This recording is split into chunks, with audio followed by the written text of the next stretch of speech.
Good morning all of you. तो अपन नया topic start करेंगे आज, ठीक है। जिससे अपन जो टॉपिक है अपना हाइड्रोमिनियाज के बारे में अपन डिस्कस करेंगे कि हाइड्रोमिनियाज क्या होता है। इसके अंदर इंक्लूडेड जो होते हैं पॉलीहाइड्रोमिनियाज और ओलिगोहाइड्रोमिनियाज जो होते हैं वो इसके अंदर अपन डिस्कस करेंगे, ठीक है। तो हाइड्रोमिनियाज का मतलब यही है, एक तरीके से मतलब एक्सेसिव बोल सकते हैं, अपन बोल सकते हैं कि जो एमनियोटिक फ्लूइड है वो एक्सेसिव हो जाना, जिससे क्या होता है हाइड्रोमिनियाज बोलते हैं। और पॉलीहाइड्रोमिनियाज दोनों बोल सकते हैं। हाइड्रोमिनियाज में एमनियोटिक फ्लूइड का क्या होता है, बढ़ जाना। प्रेगनेंसी के टाइम एमनियोटिक फ्लूइड का एक्सेसिव बहुत ज़्यादा हो जाना हाइड्रोमिनियाज कहलाता है या पॉलीहाइड्रोमिनियाज कहलाता है, ठीक है। तो अपन डिस्कस करेंगे पॉलीहाइड्रोमिनियाज क्या होता है, उसके बारे में बताएंगे पॉलीहाइड्रोमिनियाज क्या होता है। तो आपने स्टार्टिंग में आपने एमनियोटिक फ्लूइड आपने पढ़ लिया था कि एमनियोटिक फ्लूइड क्या होता है, एमनियोटिक फ्लूइड कहाँ से सिक्रेट होता है, किस तरीके से बनता है, नॉर्मल वैल्यू कितनी होती है। हर स्टेज के अंदर अपन देखा था कि जो वीक्स होते हैं first trimester, second trimester, third trimester, उसके अंदर देखा था कि जो एमनियोटिक फ्लूइड की नॉर्मल जो कंडीशंस होती है वो कितनी होती है। फर्स्ट ट्राइमेस्टर में कम होती है और सेकंड ट्राइमेस्टर में जो एमनियोटिक फ्लूइड बढ़ जाता है। फिर थर्ड ट्राइमेस्टर ऑटोमेटिक वापस क्या होता है, वापस कम हो जाता है, वो एवरेज लेवल पर आ जाता है थर्ड ट्राइमेस्टर के अंदर।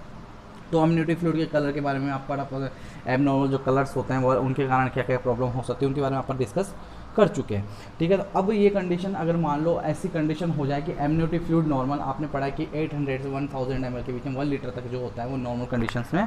होता है, अपन मानते हैं इस चीज़ को। अगर मान लो सपोज करो कि ऐसी कंडीशन हो जाए कि एमनियोटिक फ्लूइड क्या हो जाएगा, ज़्यादा हो जाए, बहुत ज़्यादा एक्सेसिव हो जाए, एक्सेसिव सिक्रेशन होना स्टार्ट हो जाए, मोर देन 2000 ml के अगर ज़्यादा हो जाए, कि अपन बहुत सपोज करेंगे कि 2 लीटर से ज़्यादा अगर एमनियोटिक फ्लूइड हो जाता है प्रेगनेंसी के टाइम पे, तो उस कंडीशन को क्या बोलते हैं, पॉलीहाइड्रोमिनियाज बोलते हैं। उस कंडीशन को पॉलीहाइड्रोमिनियाज बोलते हैं। तो पॉलीहाइड्रोमिनियाज की डेफिनेशन देखिए, polyhydramnios is defined as the presence of excess amniotic fluid और मोर देन 2000 ml, कि बहुत ज़्यादा एमनियोटिक फ्लूइड प्रेजेंस होता है प्रेगनेंसी के टाइम पे एंड मोर देन 2000 ml के, और ज़्यादा 2000 से ml से ज़्यादा होता है वो एमनियोटिक फ्लूइड, उस कंडीशन को क्या बोलते हैं, उस कंडीशन को पॉलीहाइड्रोमिनियाज बोलते हैं, ठीक है। समझ में आ गया। अब देखेंगे अपन डायग्नोसिस किस तरीके से करते हैं। डायग्नोसिस जो करेंगे अपन देखते हैं इसके अंदर कि डायग्नोस किस तरीके से किया जाता है कि आपको पता लगे कि एमनियोटिक फ्लूइड किस तरीके, आपको कैसे पता चलेगा एमनियोटिक फ्लूइड ज़्यादा है कम है, कैसे पता चलेगा। तो 2 कंडीशंस होती है, उसके बारे में आपको मैं बताऊँगा। देखिए, पहली कंडीशन तो ये होती है कि जो होता है कि सिंगल डिपेस्ट पॉकेट होता है, सिंगल डिपेस्ट पॉकेट होता है, जिसमें क्या होता है, सिंगल डिपेस्ट पॉकेट, जैसे बेबी है, ठीक है, बेबी है, यहाँ पर बेबी पूरा कवर होगा, इसके चारों तरफ क्या होता है, एमनियोटिक फ्लूइड होता है। तो ये वाला जो एरिया है अपन 4 क्वाड्रेंट करेंगे, एक यहाँ से किया, एक यहाँ से किया, तो 1 2 3 4 अपन ने देखा, यहाँ 1 2 कर सकते हैं, 3 4 कर सकते हैं। अपन 4 क्वाड्रेंट अपन ने क्या बनाया, बना दिए इसके 1 2 3 4 4 अपन ने क्या बना दिए, डिवाइडेशन कर दिया। डिवाइडेशन किया तो अपन ने 4 भागों में डिवाइडेशन किया, तो अपन जो इसे पर्टिकुलर जो कोने के अंदर जो एमनियोटिक फ्लूइड आ रहा है, जो बाहर की ओर निकल रहा है, इस कंडीशन को क्या बोलते हैं,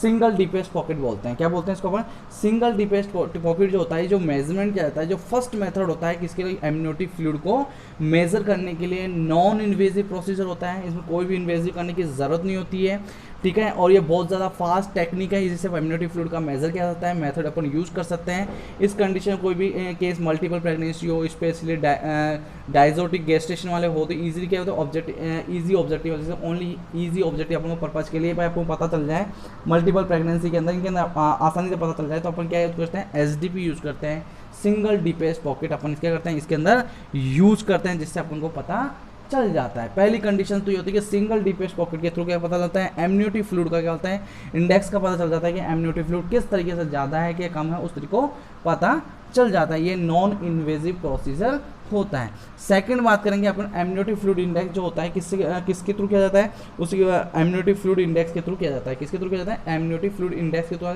इसमें क्या होता है, क्वांटिटी एस्टिमेशन किया जाता है, मतलब क्वांटिटेटिव मेजर किया जाता है। इसके अंदर फीटर क्या होता है, इसमें एक तरीके से क्या होता है कि ये जो करते हैं, इसमें क्या होता है, 4 क्वाड्रेंट बनाते हैं,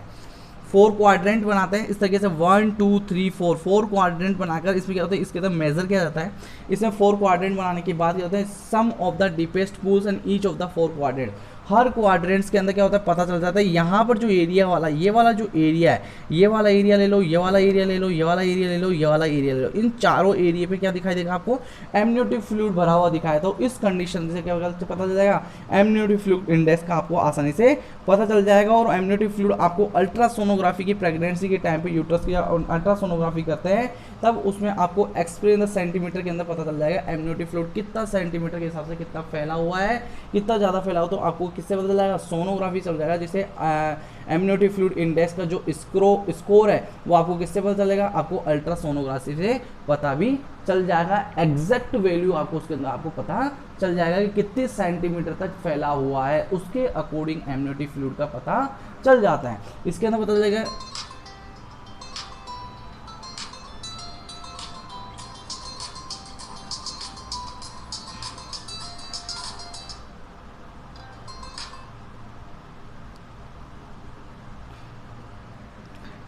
ठीक है। तो आपको इसके अंदर पता चल जाता है कि एमनियोटिक फ्लूइड इंडेक्स का आपको आसानी से पता चल जाएगा। अब देखिए इसके अंदर मैं आपको मेजर करके बताता हूँ इसके अंदर कि clinical diagnosis of amniotic fluid index 25 centimetre और अबाउ, और सिंगल डीपेस्ट जो पॉकेट होता है वो मोर देन 8 सेंटीमीटर एंड मतलब greater than 8 centimetre, and 2 diameter fluid pocket greater than 550 metre square is consider as polyhydramnios. अगर आप एमनियोटिक फ्लूइड को डायग्नोस कर रहे हैं, डायग्नोस करने के बाद पता चलता है कि उसका जो AFI है, एमनियोटिक फ्लूइड जो इंडेक्स है 25 सेंटीमीटर हो या इससे अबाउ होता है, या सिंगल डीपेज जो SDP होता है अगर मोर देन 8 सेंटीमीटर से ज़्यादा होता है, और 2 डायमीटर फ्लूइड पॉकेट जो होता है 50 more than 50 meter square consider, वो किसके अंदर जाएगा, वो कंडीशन पॉलीहाइड्रोमिनियाज की कंडीशन में चली जाती है, उसको पॉलीहाइड्रोमिनियाज में बोलते हैं। ठीक है, अपन नेक्स्ट बात करेंगे।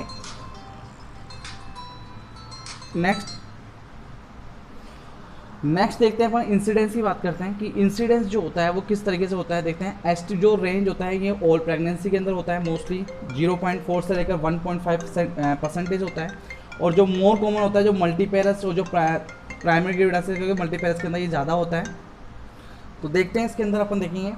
कि estimated incidence ranges between the 0.4 से लेकर 1.5 सेंटीमीटर ऑफ ऑल प्रेगनेंसी। हर जितनी प्रेगनेंसीज होती है उसके अंदर 0. से 1.5% केसेस ऐसे होते हैं जिसके अंदर कंडीशंस होती है। बीइंग मोर कॉमन होता है मल्टीपेरस, जो मल्टीपेरस मतलब प्राइमरी ग्रेविड है, प्राइमरी ग्रेविड का मतलब जो फर्स्ट टाइम जो प्रेगनेंसी हुई है उसके अकॉर्डिंग देखा जाए तो मल्टीपेरस क्या होता है, मोर कॉमन होता है देन द प्राइमरी ग्रेविड के जो मल्टीपेरस जो बार तो उस कंडीशन में ज़्यादा ये कंडीशन दिखाई देने को मिलती है। ठीक है,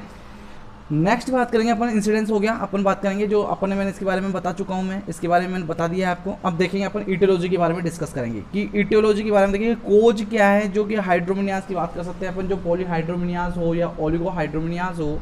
या बात कर सकते हैं अपन जो पॉलीहाइड्रोमिनियाज की कंडीशंस जो होती है वो किसके कारण होती है, कौन कौन से कारण हैं ऐसे जिसके कारण पॉलीहाइड्रोमिनियाज की कंडीशन होती है। पहली कंडीशन में बात करेंगे आइडियोपैथिक की बात करेंगे कि जो आइडियोपैथिक मतलब जो एक तरीके से अननोन की बात है कि अपन को अननोन है कि द कोज ऑफ अननोन, कि किससे हुआ है, किस तरीके से हुआ है, अननोन, जिसे अपन को एग्जैक्ट कोज नहीं बता सकते हैं। तो ऐसे जो केसेस होते हैं वो 2/3 जो केसेस होते हैं वो इस कंडीशन में होते हैं। जो 66% के जो चांसेज होते हैं इन केसेस के अंदर जो अननोन होता है, पता नहीं चलता है किसके कारण हुआ है, किसका रीज़न क्या है, उसके कारण ये क्या होता है पॉलीहाइड्रोमिनियाज की कंडीशन हुई है। ठीक है, नेक्स्ट बात करते हैं अपन फीटल कोज की। फीटल कोज मतलब फीटस के द्वारा जो पॉलीहाइड्रोमिनियाज की कंडीशंस हो रही है कि जो फीटस है, बेबी है, जो प्रेग्नेंट लेडी है, जो एब्डोमेन जो प्रेग्नेंट यूट्रस में जो बेबी है उसके कारण क्या हो रहा है, उसके कारण क्या होता है पॉलीहाइड्रोमिनियाज की कंडीशंस हो रही है। वो कौन कौन सी कंडीशंस है वो देखते हैं। पहला देखते हैं एनसेफेली। फर्स्ट कंडीशन कौन सी है, एनसेफेली है। इसमें क्या होता है कि एनसेफेली के अंदर एक्सेसिव ट्रांसड्यूशन होता है फ्लूइड का, ठीक है, जिसे मैनिजेस की एक्सपोज मैनिजेस की कंडीशन होती है जो एमनियोटिक कैविटी के अंदर जाता है। ठीक है, एक्सेसिव ट्रांसड्यूशन होता है फ्लूइड का, एंड होता है इम्पेयर्ड फीटल स्वेलिंग। उसके क्या होता है फीटल का क्या होता है स्वेलिंग हो जाती है। इंक्रीज यूरिनेशन, क्योंकि क्या होता है इंक्रीज यूरिनेशन क्या होता है, क्योंकि उसमें क्या होता है इसमें इनिबिट हो जाता है फीटल एंटी डायरेटिक हार्मोन जो हो जाता है वो क्या होता है इनिबिट हो जाता है, जिसके कारण क्या होता है, जिसके कारण यूरिन बहुत ज़्यादा करता है, इंक्रीज यूरिनेशन हो जाता है, और उसके साथ साथ क्या होता है एक्सेसिव ट्रांसड्यूशन होता है फ्लूइड का, और क्या होता है फीटल के अंदर क्या होता है स्वेलिंग हो जाती है। तो उस कंडीशन से क्या होता है एमनियोटिक फ्लूइड की मात्रा बढ़ जाती है, और मात्रा बढ़ जाती है तो क्या हो जाएगा पॉलीहाइड्रोमिनियाज की कंडीशन हो जाएगी। समझ में आ गया। नेक्स्ट बात करेंगे ओपन स्पाइनल बाइफिडा की, जिसे बात कर सकते हैं अपन स्पाइनल बाइफिडा की बात कर सकते हैं कि अगर इसमें क्या होता है मेनिंगोसील्स हो जाएगा या जिसे बोल सकते हैं अपन कि इसमें क्या होगा एक्सेसिव क्या हो जाएगा ट्रांसड्यूशन फ्रॉम फ्लूइड क्या हो जाएगा एक्सपोज होगा मैनेजेस से, क्योंकि वहाँ पर इन्फेक्शन हो गया है स्पाइनल बाइफिडा के अंदर, वहाँ पर क्या होगा इन्फ्लामेशन की कंडीशंस हो गई है, मैनेजाइटिस की कंडीशंस हो गई है। स्पाइनल बाइफिडा मैंने आपको बताया था, स्पाइनल बाइफिडा के अंदर ओपल्टा वाला बताया था, आपको याद करो, मैंने नहीं बताया था, जो आपको मैंने क्लास जो नर्वस सिस्टम के अंदर भेजी थी तो उसके अंदर मैंने उसके अंदर बताया गया था कि जो आपको अच्छे से डिटेल से पढ़ाया गया था, हाइड्रोसेफेलस भी पढ़ाया था, स्पाइनल बाइफिडा भी पढ़ाया था, उस कंडीशंस के अंदर बताया था। उस कंडीशन में क्या होता है कि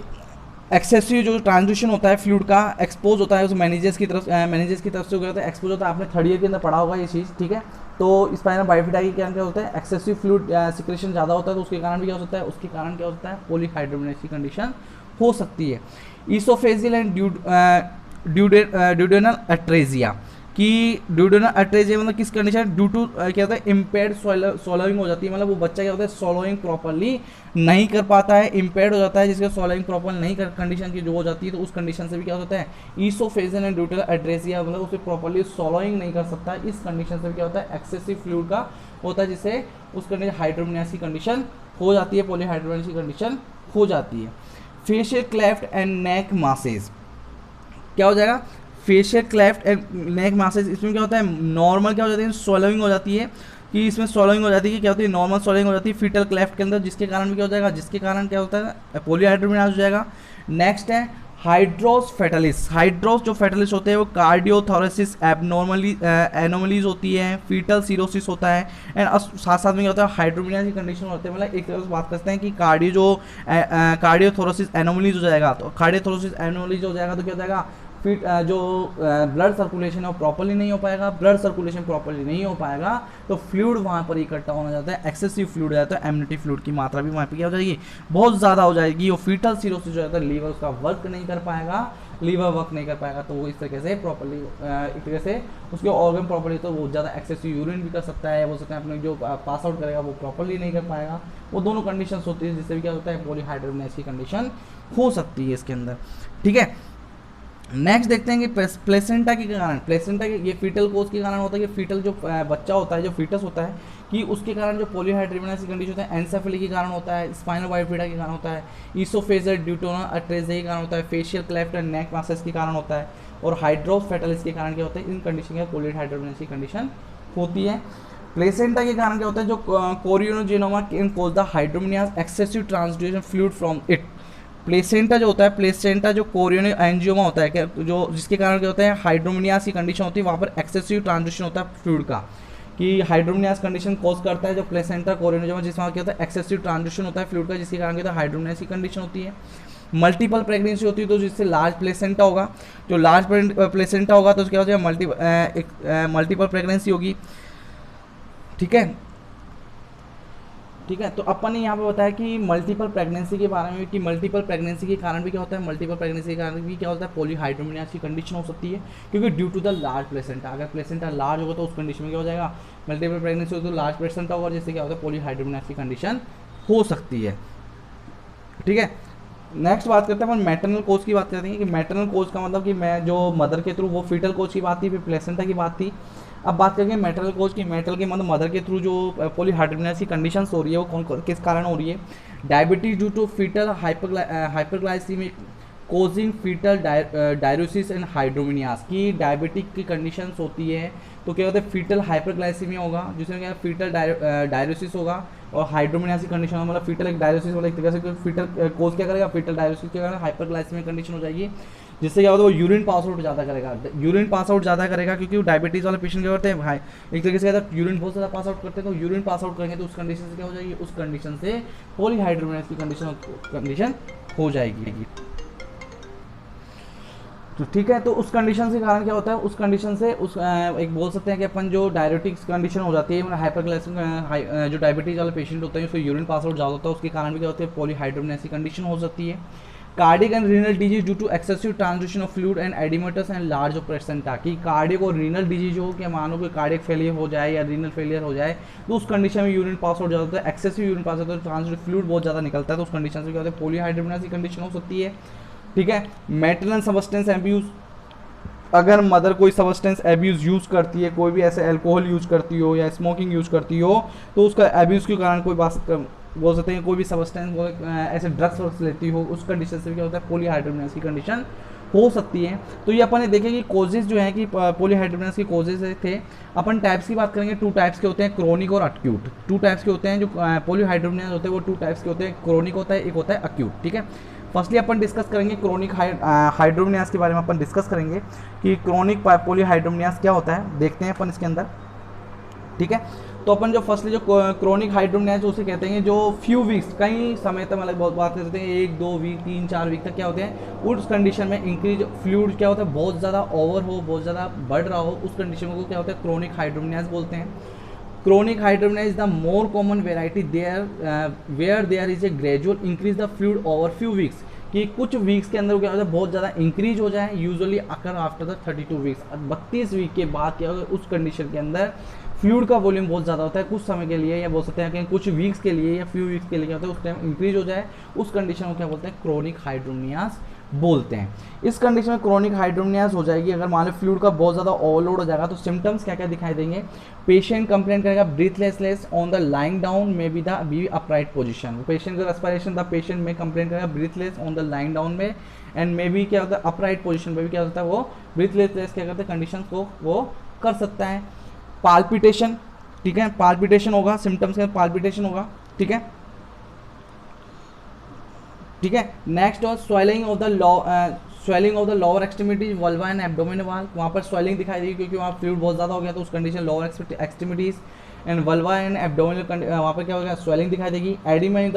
लेग्स के अंदर क्या होता है एडिमा हो गया, ऑब्वियसली बात है फ्लूइड क्या हो जाएगा नीचे की ओर, ग्रेविटी से नीचे की ओर जाएगा, तो उस कंडीशन क्या हो जाएगा, उस कंडीशन में पॉलीहाइड्रोमिनास की कंडीशन दिखाई देगी, तो एडिमा हो जाएगा लेग्स के अंदर।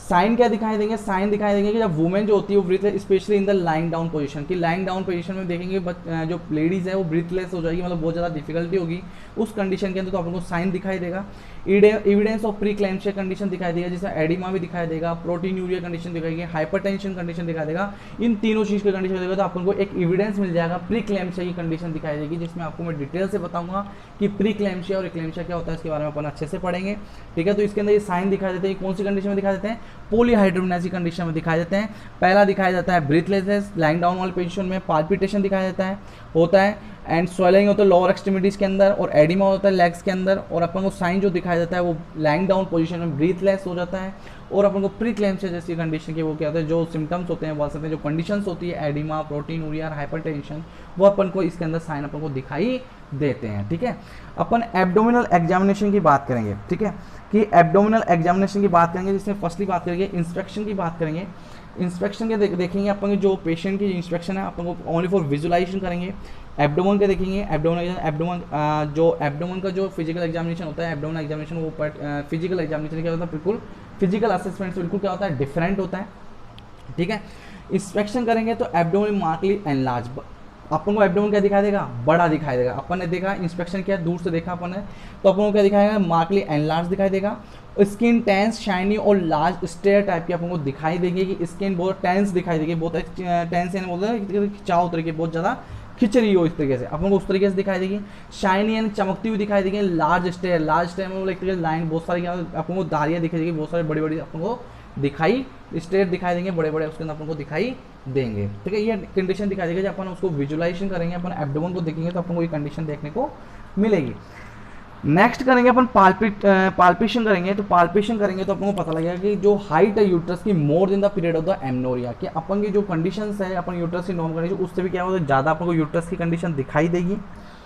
नेक्स्ट है girth of the abdomen round the umbilicus more than normal, की जो गर्थ होगी जो अपन देखेंगे, जो उसकी गर्थ अपन देखते हैं एक तरह से फंडल हाइट की बात करते हैं, या फिर एब्डोमेन जो गर्थ अपन मेजर करेंगे जो नॉर्मल कंडीशन जो नॉर्मल वीक्स के अंदर जो नॉर्मल होती है उससे ना होकर उससे ज़्यादा अपन को दिखाई देगी। कौन सी कंडीशन है पॉलीहाइड्रोमिनास कंडीशन के अंदर। Foetal part can not be well defined, आप फीटल पार्ट को डिफाइन नहीं कर पाओगे कि कौन सी पोजीशन में किस तरीके से है, कौन सी सिचुएशन में आप पता नहीं लगा पाओगे, कौन सी वाली कंडीशन में पॉलीहाइड्रोमिनास वाली कंडीशन के अंदर। अस्कल्टेशन की बात करेंगे, fetal heart sound is not highly distinctly, आपको फीटल हार्ट साउंड नहीं सुनाई देगी। Also the presence can be pick up the Doppler ultrasound, also आपकी civil presence can be pick up by Doppler ultrasound की आप बात करते हैं fetal heart sound not hear distinctly although its presence can be pick up by Doppler ultrasound. ठीक है, तो अगर हार्ट अपन को हार्ट साउंड सुनाई नहीं देती है, फीटल हार्ट साउंड आपको फील नहीं होती है, साउंड सुनाई नहीं देती है, तो आप डॉपलर अल्ट्रासाउंड से आप सुन सकते हैं, पिकअप उसको उठा सकते हैं कि प्रेजेंसी अपन देख सकते हैं, चेक कर सकते हैं उस कंडीशन को, डॉपलर अल्ट्रासाउंड से अपन उसको सुन सकते हैं। इन्वेस्टिगेशन कराते हैं, इन्वेस्टिगेशन के अंदर पता लगेगा, अल्ट्रासाउंड कराते हैं, यूएसजी कराते हैं, जिससे आपको पता चल जाएगा कि जो एमनियोटिक फ्लूइड है उसका मेजर करेंगे, उसका पता चल जाएगा। रेडियोग्राफी करते हैं तो उससे पता चल जाएगा। ब्लड इन्वेस्टिगेशन कराते हैं और एमनियोटिक फ्लूइड का इन्वेस्टिगेशन कराते हैं कि नॉर्मल है एबनॉर्मल है, उस कंडीशन का भी अपन को इन्वेस्टिगेशन कराना बहुत ज़्यादा ज़रूरी है। तो इन्वेस्टिगेशन अपन यूएसजी करवाते हैं, रेडियोग्राफी करवाते हैं अपन देखने के लिए, और ब्लड इन्वेस्टिगेशन कराते हैं कहीं इन्फेक्शन तो नहीं होगा है, कुछ कॉम्प्लिकेशन तो नहीं होगा है, तो उस चीज़ को चेक करने के लिए ब्लड इन्वेस्टिगेशन किया जाता है। नेक्स्ट एमनियोटिक फ्लूइड का भी क्या होता है, एक तरीके से इन्वेस्टिगेशन किया जाएगा कि उससे भी पता चल जाए कि उस कंडीशन में क्या कंडीशंस हो रही है, उसका भी पता चल जाए। ठीक है, नेक्स्ट देखते हैं अपन इसके अंदर जो डिफरेंशियल जो डायग्नोसिस है कि अपन देखेंगे डिफरेंशियल जो डायग्नोसिस है वो कौन कौन सा है कि डायग्नोसिस करने के लिए पहली बात है कि multiple pregnancy. Multiple pregnancy differential diagnosis करने के लिए डायग्नोस करने के लिए there are many foetal parts of the 2 foetal heads and 3 poles and palpation with the absence of fluid thrill. मतलब अपन बात करते हैं फीटल पार्ट क्या होते हैं, बहुत ज़्यादा हो गए फीटल पार्ट्स क्या होते हैं, 2 और 2 भी हो सकते हैं, फीटल हेड्स 2 भी हो सकते हैं, 3 भी हो सकते हैं कि मल्टीपल प्रेगनेंसी हो, 3 पोल्स हो सकते हैं, palpation with the absence of the fluid thrill. अपन को जो एब्सेंस हो जाते हैं फ्लूइड जो थ्रिल है जो उसकी धारा जैसे बात कर सकते हैं, वो एब्सेंस अपन को दिखाई देगी, उस चीज़ को अपन को फील नहीं कर पाएंगे। तो मल्टीपल प्रेगनेंसी अपन को पता चलता है कि ultrasound can be between the 2 conditions होती है, मतलब अल्ट्रासाउंड के अंदर डिफरेंशिएट करता है बिटवीन द 2 कंडीशंस के अंदर, वो क्या करता है डिफरेंशिएट करता है। ठीक है, नेक्स्ट है presence with the large ovarian cyst की प्रेगनेंसी क्या है, pregnancy with the large ovarian cyst की बात करेंगे तो जो यूट्रस होता है वो फेल्ट क्या होता है, सेपरेटेड होता है फ्रॉम द सिस्ट क्या, जिसके होता है जिसे अपन बोल सकते हैं कि वाली कंडीशन बताई थी ना, हिंगोनिया साइन बताया, जिसके अपन ने मैंने बताया था पहले कि हिंगोनिया साइन जो होती है एब्सेंट इन द हाइड्रोमनियास के अंदर एब्सेंट होता है इस कंडीशन के अंदर। तो अपन देखेंगे कि जो presence with the large ovarian cyst मतलब कि एकदम प्रेगनेंसी के अंदर क्या होता है, जो ओवरियन सिस्ट जो होता है बात कर सकते हैं जो डिवाइडेशन है वो बहुत ज़्यादा एक तरीके से पाया जाता है, उस वाली कंडीशन जो कि अपन इसके अंदर देखते हैं, दोबारा बताता हूँ कि जो pregnancy with large ovarian cyst, इसमें क्या होता है यूट्रस क्या होता है वो सेपरेट फ्रॉम द सिस्ट मतलब फेल्ट हो जाता है, मतलब सेपरेट नहीं कर पाता, जिसकी कंडीशन के कारण जो ओवरियन सिस्ट है वो प्रेग्नेंट यूट्रस है उसके अंदर वो ग्रूव नहीं कर पाते, बिटवीन द ग्रूव करता है, तो इसमें क्या होता है एब्सेंट हो जाता है हाइड्रोमनियास, जिसमें ओवरियन सिस्ट जो होता है वो क्या होता है सर्विक्स जैसे पुश डाउन करते हैं जब हाइड्रोमनियास, तो सर्विस क्या होता है पुल्ड अप हो जाती है, और अल्ट्रासाउंड यूजफुल क्या होता है डायग्नोस करती है उस चीज़ को कहते हैं जो ओवरियन सिस्ट है उसका पता चलाती है। नेक्स्ट कंडीशन से ये है कि डिफरेंशियल जो डायग्नोसिस के अंदर जो मैटरनल जो एसाइटिस है, मैटरनल एसाइटिस क्या होता है एक तरीके से जो जिसे बोल सकते हैं अपन की जो एग्जामिनेशन कहते हैं विजाइनल एग्जामिनेशन, तो उसमें नॉर्मल साइज की यूट्रस है उसका एसाइटिस का पता चल जाता है कि उस कंडीशन में एसाइटिस है या नहीं है, क्या पता अल्ट्रासाउंड एब्डोमेन करते हैं तो उससे पता चलेगा, डायग्नोस पता चलेगा जो प्रेगनेंसी के है कि ओवरियन सिस्ट तो नहीं है, फ्लोटिंग बॉल तो नहीं है, तो उस कंडीशन का इसमें पता चल जाता है। या कंसिल्ड अब्रुप्शन की जो पेलार अदर साइन जो बोल सकते हैं इंट्रा एब्डोमेनल हेमरेज वाले है, या अल्ट्रासाउंड से यूजफुल अपन डायग्नोस कर सकते हैं। नेक्स्ट है यूट्रोवर्टर gravid uterus and full bladder with the full bladder, अगर मान लो विजाइनल एग्जामिनेशन कहते हैं अल्ट्रासाउंड के, तो अगर मान लो इस कंडीशन को डायग्नोस कर सकते हैं। या हाइड्रेटिफॉर्म मोल में क्या होता है जो एक तरह से वेसिकल्स जो होती है वो बाहर की ओर निकल जाती है, कि बोल सकते हैं कि मैंने बताया था छोटे छोटे एक दाने टाइप के होते हैं दिखाई देते हैं, तो उस कंडीशन से भी हो सकता है। ठीक है, तो हाइड्रेटिफॉर्म मोल भी हो सकता है, उसको अपन को दिखाई देता है। जो नेगेटिव फीटल जो शेडो होती है, जो रेडियोग्राफी जो स्नो स्टॉर्म होती है, अपन डायग्नोस मोलार प्रेगनेंसी होती है उसके अंदर अपन को शो हो जाती है, तो डायग्नोसिस करेंगे तो अपन क्या होते हैं अपन डायग्नोस करेंगे अल्ट्रासाउंड के, तो अपन को मल्टीपल प्रेगनेंसी भी हो सकती है, presence with the large ovarian cyst भी हो सकता है, मैटरनल एसाइटिस भी हो सकता है, कंसील्ड अब्रेशन भी होता है, रेट्रोवर्टर ग्रेविड यूट्रस भी, फुल ब्लैडर भी हो सकता है, हाइड्रेटिफॉर्म कंडीशन भी हो सकती है। क्या जगह पॉलीड हाइड्रोमेटिक कंडीशन, तो वो अल्ट्रासाउंड से पता चलता है ये कंडीशन का। ठीक है, नेक्स्ट देखेंगे अपन इसके अंदर कॉम्प्लिकेशन की बात करेंगे, कॉम्प्लिकेशन कौन कौन से होते हैं, तो अपन पहले जो बात करेंगे वो मैटरनल कॉम्प्लिकेशन की बात करेंगे कि जो मदर के अंदर जो कॉम्प्लिकेशन होने वाले हैं। ठीक है, कि पॉलीहाइड्रोमनियास की जो मैटरनल माइनर सिंड्रोम होता है, हाइपरटेंशन कंडीशन हो जाएगी, प्रोटीनूरिया और एडिमा मतलब प्री क्लेम्शिया की कंडीशन होने के चांसेस ज़्यादा होते हैं। May be specially in the hydrops fetalis, मतलब जो हाइड्रो जो स्पेशली जो हाइड्रोप्स वाली कंडीशंस होती है, जो मेटल जो सिंड्रोम्स होता है, हाइपरटेंशन की, प्रोटीनूरिया की और एडीमा की कंडीशन हो सकती है, मतलब प्री क्लेम्शिया की कंडीशन इसके अंदर आपको दिखाई दे सकती है। एबनॉर्मल फीटल प्रेजेंटेशन, जो फीटल प्रेजेंटेशन है वो एबनॉर्मल हो सकता है, माल पोजीशन हो सकता है, floating head due to excessive liquid and pregnancy, कि फीटल हेड के अंदर बोला एक तरह से एक्सेसिव लिक्विड इंटर प्रेगनेंसी के अंदर बढ़ सकता है, फ्लोटिंग हो सकता है, तो प्रेजेंटेशन भी फीटल का एबनॉर्मल हो सकता है, माल पोजीशन हो सकती है, क्योंकि एमनियोटिक फ्लूइड तो बच्चा राउंड करे तो वो माल पोजीशन उसकी हो सकती है, पॉलीआर्टरी की कॉम्प्लिकेशन है। प्रीटर्म रप्चर होता है membrane due to excessive liquid, अगर मान लो एक्सेसिव लिक्विड है, मतलब एमनियोटिक फ्लूइड बढ़ जाता है तो प्रीटर्म रप्चर होने के चांसेस होते हैं, प्रेशर बढ़ेगा तो उससे रप्चर होने के चांसेस हो सकते हैं। Increase operative intravenous like caesarean delivery, और इंक्रीज ऑपरेटिव इंटरवेंशन की बहुत ज़्यादा जरूरत है, क्योंकि लाइक सीजरियन डिलीवरी के अंदर बहुत ज़्यादा एमनियोटिक फ्लूइड निकल सकता है, बहुत ज़्यादा प्रेशर पड़ता है तो सीजरियन मतलब एक तरीके से ऑपरेटिव करने की ज़रूरत पड़ सकती है, इंटरवेंशन की बहुत ज़्यादा जरूरत हो सकती है। पोस्टमार्टम हेमरेज हो सकता है due to uterine atony because uterine over distension, uterine over distension हो जाएगा तो पोस्टमार्टम हेमरेज होने के चांसेस ज़्यादा है। शोक होने की कंडीशन हो सकती है, ब्लड बहुत ज़्यादा लॉस हो जाता है उस कंडीशन में शोक हो सकता है, या प्यूपेरियल सेप्सिस होने की ज़्यादा करते हैं। ऑपरेटिव इंटरफेरेंस पोस्टमार्टम हेमरेज में क्या हो जाएगा, प्यूपेरियल सेप्सिस हो जाएगा आफ्टर द पोस्टमार्टम के बाद, जो पोस्ट डिलीवरी के बाद, जैसे बात सकते हैं कि डिलीवरी होने के बाद, एंटीनेटल पोस्टनेटल की जो बात जो कंडीशन होगी प्रिपेरियल सेप्सिस होने के, क्यों ऑपरेटिव इंटरफेरेंस पोस्टमार्टम होने इसके कारण क्या होते हैं, प्रिपेरियल सेप्सिस होने के चांसेस हो सकते हैं। फीटल के अंदर जो कॉम्प्लिकेशन होंगे वो क्या कौन कौन से होंगे, कि इसके अंदर क्या होता है, जो होता है कि वो their adverse perinatal outcome of hydramnios specially in fetal growth restriction, कि जो फीटल की ग्रोथ है वो प्रॉपरली नहीं हो पाती, मतलब उस चीज़ से उसकी क्या हो जाएगी, ग्रोथ रुक जाएगी। अगर पॉलीहाइड्रोमनियास की कंडीशन हो जाएगी तो उसकी कंडीशन क्या हो जाएगी, उसकी जो ग्रोथ है वो प्रॉपरली नहीं हो पाएगी। मैनेजमेंट की बात करेंगे अपन इसके अंदर कि ये आपके जो कॉम्प्लिकेशन थे वो हो गए हैं। अपन अब बात करेंगे मैनेजमेंट की, जो मैनेजमेंट अपन बात करेंगे कि जो पॉलीहाइड्रोमनियास की कंडीशन है कि उस कंडीशन में अपन को क्या करना चाहिए कि अगर उसको रिलीव करने के लिए, तो सबसे पहले अपन जो करेंगे इसके अंदर क्या करेंगे, सपोर्टिव थेरेपी देंगे। ठीक है, सपोर्टिव थेरेपी देने के लिए जो पेन हो रखा है उसके पेन किलर देने के लिए, या लेटरल पोजीशन देंगे, लेफ्ट लेटरल पोजीशन देंगे जिसको सपोर्ट मिले, बैक को सपोर्ट मिले। तो women should be rest in left lateral position for adequate back rest. Pain killer like paracetamol can be given the discomfort and calm, कि pain को क्या होगा, एक तरीके से पेन किलर देंगे जिससे क्या हो पेन रुके, पैरासीटामोल देंगे, लेटरल पोजीशन देंगे जिससे उसको रेस्ट मिले, तो अपन सपोर्टिव थेरेपी उसको क्या प्रोवाइड कराएंगे। नेक्स्ट ऐसे इन्वेस्टिगेशन करवाते हैं, और नेक्स्ट उसके बाद क्या करें, प्रेगनेंसी लेस देन 37 वीक, अगर प्रेगनेंसी 37 वीक से कम हो और पॉलीहाइड्रोमनियास की कंडीशन होती है तो क्या कर सकते हैं, उस कंडीशन में एमनियोसेंटेसिस करते हैं। एमनियोसेंटेसिस मतलब एमनियोटिक फ्लूइड को बाहर की ओर निकाला जाता है। मैंने आपको ये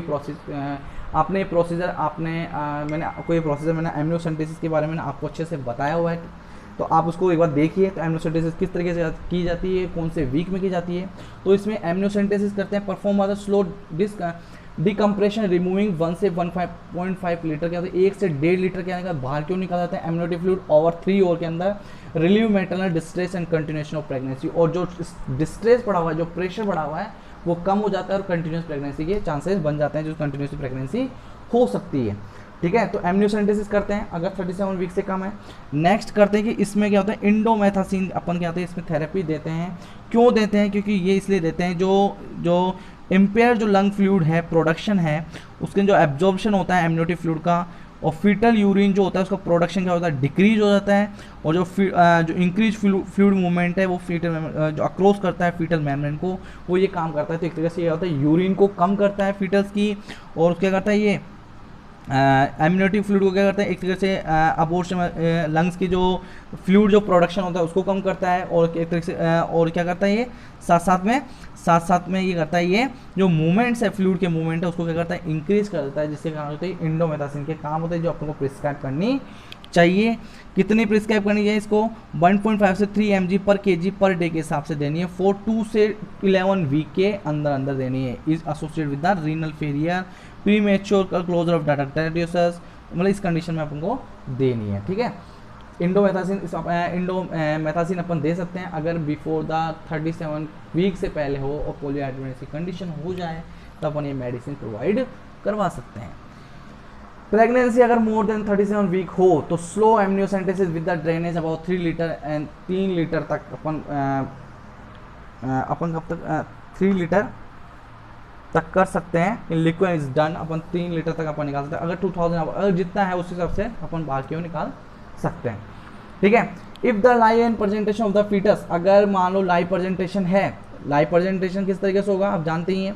ठीक है, प्रेजेंटेशन है, फीटस आप favourable stabilise oxytocin infusion start कर सकते हैं, लो एमनियोटॉमी कर सकते हैं, perform when the foetal life become stable with the presenting part remaining fixed in the pelvis और can prevent the decompression avoiding abruption cord prolapse की अपन को बचा सकते हैं कि abruption placenta है cord prolapse हो ना हो, इसलिए ऑक्सीटोसिन इन्फ्यूजन स्टार्ट कर सकते हैं एंड एमनियोटॉमी का परफॉर्म कर सकते हैं। Foetal life position stable presenting part में क्या होता है फिक्स करके पेल्विस के अंदर अपन कर सकते हैं, जिससे इस चीज़ से क्या होता है, इस चीज़ से cord prolapse और abruption placenta को प्रिवेंट कर सकते हैं। कोड प्रोलैप्स और अब्रूप्शो प्लेसेंटा, प्लेसेंटा प्रीविया के बारे में अपन बाद में पढ़ेंगे, मैं डिटेल से पढ़ाऊंगा, तो इसके बारे में अभी इतना मत सोचिए। ठीक है, इसको अपन डिटेल से डिजीज के बारे में अपन बताएंगे। ठीक है, अपन इस कंडीशन में ये करते हैं। ठीक है, तो ये आपका मैनेजमेंट था। तो आज के लिए इतना ही है। अभी तक ये पॉलीहाइड्रोमिनास कंप्लीट नहीं हुआ है, अपन कंटिन्यूस चलेंगे पॉलीहाइड्रोमिनास के अंदर अभी। ठीक है, ये आपका कल और परसों 2 दिन चलेगा हाइड्रोमिनास का टॉपिक। इसके कल पॉलीहाइड्रोमिनास चलेगा, नेक्स्ट आपको ओलिगोहाइड्रोमिनास चलेगा, उसके बाद ये कंप्लीट हो जाएगा। तो आज के लिए इतना ही है। Thank you so much, have a great day.